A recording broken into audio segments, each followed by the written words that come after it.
coming up in just about 10 minutes. Guys, back to you. Anthony, thank you. We now know the name of the victim involved in this crash, this deadly crash on I-20 West near Thompson. The McDuffie County Coroner's Office says 71-year-old Carl Force of Watkinsville lost his life this morning. This happened just before 9:40 in the morning. Video from the scene shows that truck almost completely folded into the back of that semi-truck. We've reached out for a crash report to find out exactly what led up to that collision. A murder trial postponed for 2 Atlanta police officers accused of shooting a man 59 times. This is video when it happened in East Point in 2016. According to court documents, the task force showed up at the home of the girlfriend of 26-year-old Jamarian Robinson to arrest him. No one answered the door, so they burst inside. And they say that's when Robinson appeared from the second floor, pointing a gun at the officers. They opened fire, shooting Robinson 59 times. Some of those shots reportedly fired after Robinson was incapacitated. Last year, Clayton County police officer Christopher Hutchins and U.S. Marshal Eric Hines were indicted on murder and other charges, and their trial is now set for February 6th. Meanwhile, mourning continues in Cobb County today for those 2 deputies killed while they were serving a warrant at a home last Thursday. It was an arrest warrant, and today we know the names of those fallen deputies. Marshall Irvin Jr., a husband and father of 2, and Jonathan Koleski, also leaving behind a wife. They'll be laid to rest this week. Koleski's funeral in Wednesday in Kennesaw. Irvin's will be Thursday in Dallas, Georgia. Cobb County says Koleski served with their office at the sheriff's office for 15 years and was an Army vet. Deputy Irvin was with the sheriff's office for 7 years. The Murdaugh saga continues tonight. Prosecutors have now filed a motion asking Aleck's defense team to share the evidence they will use ahead of his trial. The former Low Country attorney is charged with murder in the death of his wife Maggie and their son Paul, who were found shot to death at the family's hunting property last June. The motion asked Murdaugh's attorney to share any evidence they plan to use for his alibi defense, his mental health defense, or any physical evidence that points the investigation away from Murdaugh. The trial is expected to start in January. Meanwhile, a campus, community, friends, and family came together today for former AU President Dr. William Bloodworth's celebration of life. Dr. Bloodworth served nearly 20 years at the school. And after serving as president, he continued to teach classes at the university. Coming up on News 12 at 5:30, we'll hear more from friends of Dr. Bloodworth on his lasting impact in Augusta. A recent report found more than half of South Carolina's public schools don't have access to a licensed counselor at a time experts say American children are facing a mental health crisis. While the state is implementing longer-term solutions to address this through the South Carolina Department of Health and Human Services, it's an urgent issue. State House reporter Mary Green explains what's being done for this school year to help students and staff. The South Carolina Department of Health and Human Services says to ensure every student in the state has access to mental health resources, it helps the schools make mental health a part of their day-to-day operations. It believes that can be accomplished through a new partnership with the University of South Carolina's Department of Psychology. Not just tell them to go out and make a recommendation and tell them that this is a thing that they should do and go figure out, but providing them with a resource that will help them and a playbook and a template and resources that will help them do that. An online program called the John H. McGill South Carolina School Behavioral Health Academy will soon be available to every staff member in South Carolina public schools, from teachers to principals to food services. It's self-paced with courses covering topics like prevention, early intervention, and how they can help their school navigate the mental health crisis. It's also optional, with the Department of Health and Human Services saying it doesn't want to put any additional work on teachers' plates if they're not interested. But the department also says a recent audit found many times teachers and staff were the ones supporting students in crisis because there was no counselor at their school. So they want to give them the tools they need for these situations, while also making changes designed to increase those resources at every school. We know the longer students suffer with mental health issues, the more they tend to get worse, and then you see corollary problems like problems with school attendance, perhaps problems with discipline, increased likelihood of falling behind, perhaps failing your grade. And 2 districts are starting the first module in this course this week. The Department of Health and Human Services says staff in other schools around the state could be able to take part as early as next week. Reporting in Columbia, I'm Mary Green. HHS says a recent audit found South Carolina students are more than 20 times likelier to use mental health services in school than outside them. And that's why the department says it's putting such an emphasis on bolstering mental health resources in schools. A nonprofit in South Carolina offering free counseling services to people struggling with housing instability. SC Origin Counseling Service was created to help people facing eviction, foreclosure, or homelessness.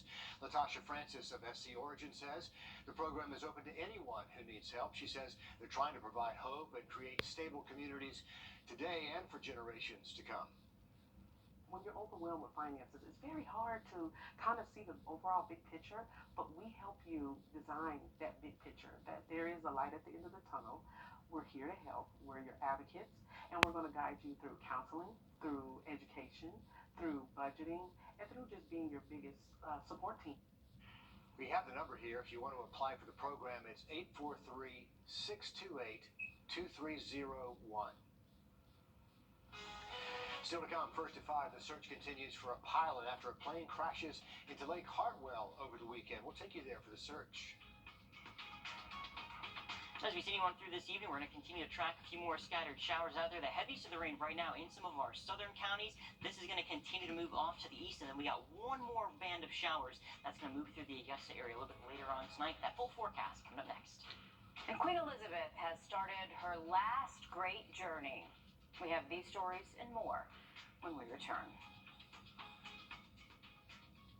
Time.org. The search continues this evening for a missing pilot who crashed a plane into Lake Hartwell. This is video of the search after it started Saturday. The FAA says it happened around noon near Old 29 Highway, just a few miles from the South Carolina-Georgia border. New details say a body has been found, but it's still in the water because the body is too deep in the water to get it out. The dive team has now been called off. Right now, investigators say it's unclear what caused the crash. Divers were able to find the plane, which is about 120 feet below the surface. We heard from witnesses who tell us they say the plane was circling several times before taking a nosedive into the water. Well, I had saw the plane fly over the house, and then I heard a loud noise a little bit later, but didn't realize what it was. Shocked that, you don't hear about things happening like that around here. And just shocked and Especially worried. in Lake. And just worried and concerned for everybody involved. The FAA confirms the pilot was the only one on board at the time of the crash. Now, the body identity cannot be confirmed until they get it out of the water. But of course, we'll continue to follow this for you. To weather now, to give you a live look outside. 57 is the typical morning low that we find in October. So guys, we're going to get a little taste of fall over the next couple of days, and then we're going to stick with those low humidity values by the weekend. All right, we'll take it. Thanks for that, Anthony. Happening now, mourners in Scotland are saying farewell to Queen Elizabeth today. We want to take a live look at the cathedral where ceremonies are going on. The Queen's coffin is at the cathedral where she will lie in rest overnight. And again, you are looking live now as mourners continue to file through. People have been lined up outside, some waiting for 5, 6, 7, 8 hours just to be able to walk inside and get a glimpse. Yeah, even just for a few seconds there as they pause at the glassway and look down the hallway there. But it's an event they will remember the rest of their lives, and they wanted to be there on this day as we give you those live pictures. By the way, the Queen will be laid to rest a week from today in London. Jay Gray is in London tonight as the mourning period for Queen Elizabeth continues across the UK and the Commonwealth. The monarchy is in so many ways defined by its formality, by the noble grandeur of its historic rituals. Wrapped in that pageantry, King Charles III joins his brothers and sister, walking their mother's coffin to St. Giles Cathedral, an image that also serves as a reminder the royal family is at its core just that, a family struggling with the loss of its matriarch. Emotion shared by the new king as he reaches out to thank some of the thousands gathered to pay their respects. I found it more emotional than I thought, because at the end of the day, he's just a grieving son. But he was, he basically said to us that he had been dreading the moment coming, and he was trying to keep everything going. In inside the cathedral, a service of thanksgiving for a life of dedication and service. High King of Heaven, help us by the faith in which she lived and died to cherish those virtues which were dear to her heart and mind. A prayer shared by those standing for hours to file past her coffin, many still trying to come to terms with the loss. I just can't believe that she's not here. Others finding a sense of determination from a life so well lived. I found her such an inspiration, and I'd love to be half the woman she was someday. Also this evening, new information tonight. We've learned President Biden and First Lady Joe Biden will be the only Americans in the official U.S. delegation to attend Queen Elizabeth's funeral.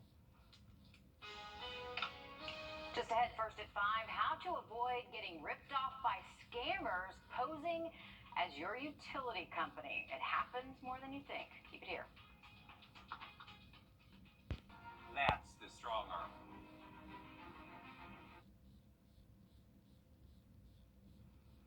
Well, high temps mean you need to be on the high alert for scammers posing as your utility company. That's according to the Better Business Bureau. Consumer investigator Carice Jackman speaks with a man who followed the expert's advice and avoided getting ripped off. Plus, she has additional tips to help you keep your money safe. Memorial Day 2022. David Lee, like many, had the day off.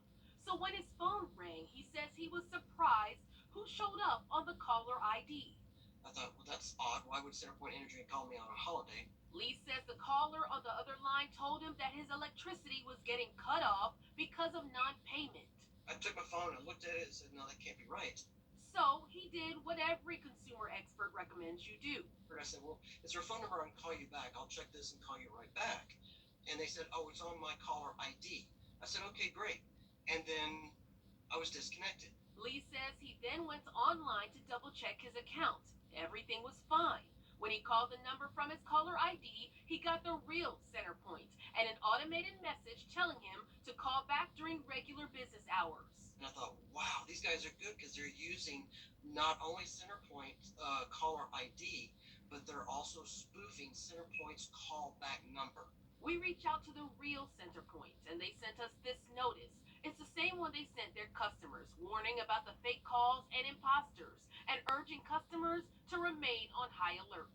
Stop and think and say, no, I'm going to go ahead and check with the utility first. When it comes to utility scams, Colleen Tressler with the Federal Trade Commission says fraudsters don't just call or text. Sometimes they'll show up at your front door pretending to be a contractor or a worker, ready to take your personal information. Leave them at the door, close the door, you call your utility and report it. The FTC received more than 2.8 million fraud reports from people last year. The most commonly reported category, imposter scams. Many of these imposter scams, the FTC says, are scammers pretending to be legit businesses, like your utility company. Monica Horton with the BVB says be on your guard. That's because utility scams tend to spike during the extreme hot and cold months.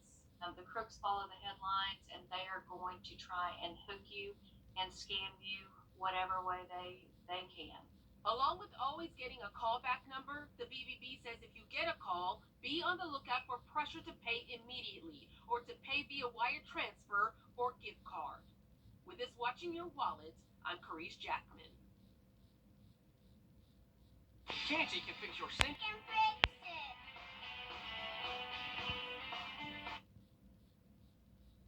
We'll talk about a party crasher. This big guest crashes a birthday party in Connecticut last weekend, helping himself to some cupcakes and anything else.